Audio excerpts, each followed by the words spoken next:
that, there's a few misconceptions about invasions of Russia in general. I think one of the biggest ones is that Napoleon decided to invade in the winter, which I keep hearing a lot, but he didn't. He invaded in the summer and retreated in the winter, and most of the deaths can be put down to the retreat back home.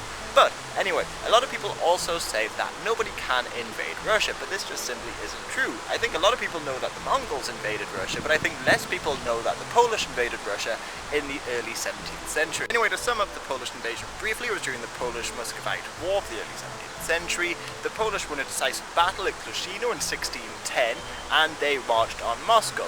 They took Moscow shortly after Vasily IV, the Tsar, was ousted by boyars, and Vladislav IV, the Polish king, was crowned the new Tsar, but it was really only a name. However, he did hold the position for a few decades. But for all you alternative history fans out there, this event was one of the few events that nearly united the Polish-Lithuanian Commonwealth with Muscovy. The first came in the late 16th century when Sigismund II Augustus, the King of Poland, died, and many of the Polish nobles favoured electing Ivan the Terrible as the new King of Poland.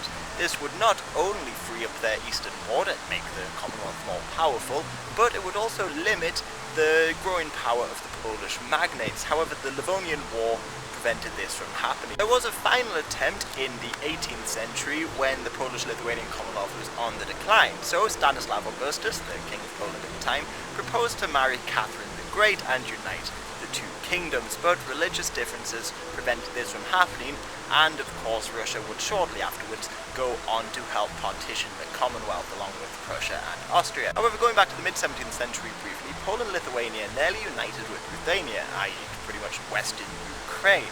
This was after the Treaty of Hadiak was signed, and in theory this should have created a large buffer state against Russian expansion westwards. However, a series of disastrous wars broke the agreements, and all three would eventually fall under Russian control in the coming centuries.